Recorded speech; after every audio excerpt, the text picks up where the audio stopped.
আউযু বিল্লাহি মিনাশ শাইতানির রাজিম। বিসমিল্লাহির রহমানির রহিম।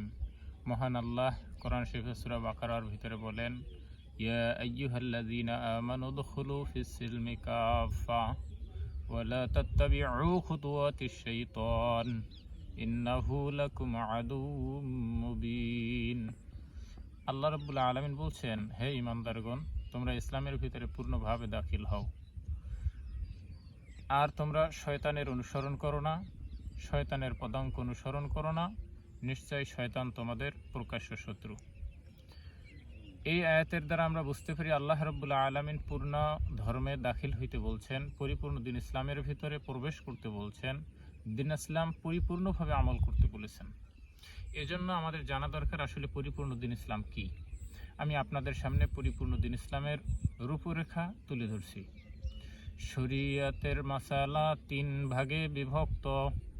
আকাঈদ, তাসাউফ, ফিকা।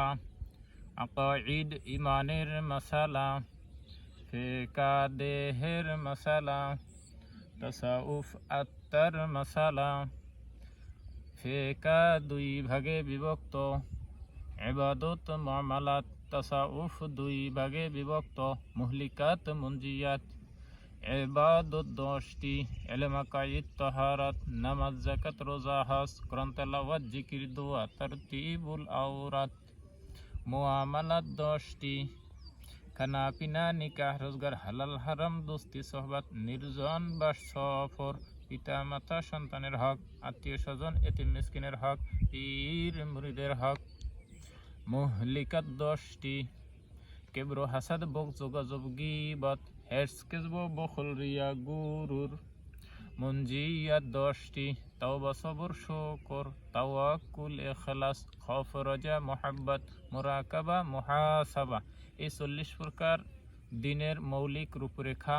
এই 40 প্রকারের উপরে যদি কেউ শিক্ষা ও আমল করে, আল্লাহ রাব্বুল আলামিন তাকে জান্নাত দান করেন। বিশ্বনবী সাল্লাল্লাহু আলাইহি সাল্লাম বলছেন যে ব্যক্তি দিনের মৌলিক 40টা বিষয় আয়ত্ত করবে, অর্থাৎ আল্লাহ নবীর হাদিসখানা এভাবে, মান হাফিজা আলা উম্মতি 40 হাদিসান ফি আমরি দীনিহা বাআসাহুল্লাহু ফাকিহান কুনতু লাহু ইয়াউমাল কিয়ামাতি শাফিয়ান ওয়া শাহিদা। আল্লাহ নবী সাল্লাল্লাহু আলাইহি সাল্লাম বলছেন, যে ব্যক্তি দিনের মৌলিক 40টা বিষয় সম্পর্কে আয়ত্ত করবে, ইলম অর্জন করবে এবং শিক্ষা আমল করবে, আল্লাহর নবী বলছেন যে আল্লাহ রাব্বুল আলামিন তাকে কি করবেন? জান্নাত দান করবেন। এবং তাকে বিশ্বনবী বলছেন, আমি তাকে আলেম বলে সাক্ষ্য দেব এবং জান্নাতের জন্য মুহাক্কিক আলেম বলে সাক্ষ্য দেব এবং জান্নাতের জন্য সুপারিশ করব। কেউ যদি তাকে আলেম না বলুক, আমি রসুল তাকে আলেম বলে সাক্ষ্য দেব, জান্নাতের জন্য সুপারিশ করব। সুতরাং এই 40 প্রকার মাসালার উপরে যদি কেউ আমল করে তাইলে এবং শিক্ষা আমল করে, তাইলে তার জীবনে ইসলামের পূর্ণতা অর্জন হবে।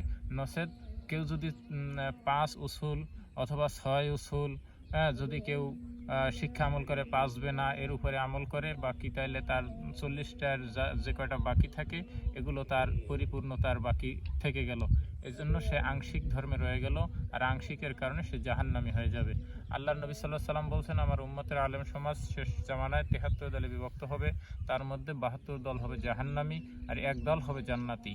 আর সেই 1 দল কারা? রাসূল সাল্লাল্লাহু আলাইহি সাল্লামকে সাহাবীরা প্রশ্ন করছিলেন, মা রাসূল সাল্লাল্লাহু আলাইহি সাল্লাম উত্তর বলছেন, মা আনা আলাইহি ওয়া আসহাবি, আমি এবং আমার সাহাবীদের তরিকায়, সাহাবীদেরকে যারা অনুসরণ করবে, তাদের শিক্ষায় শিক্ষিত হবে এবং আমল করবে, তারাই হবে সেই 1 দল, তারাই হবে জান্নাতি। আল্লাহ রাব্বুল আলামিন আমাদেরকে সেই 1 দল অর্থাৎ জান্নাতি দলে থাকার, পরিপূর্ণ দিন ইসলামের উপর আমল করার শক্তি তৌফিক দান করুক। সকলে বলি আমিন। আসসালামু আলাইকুম রাহমাতুল্লাহি ওয়া বারাকাতুহু। দর্শক শ্রোতা, যে যেখান থেকে আমার এই ভিডিও দেখছেন, সামান্য একটু উপকৃত হলেও আমি আপনাদের প্রতি কৃতজ্ঞ থাকব।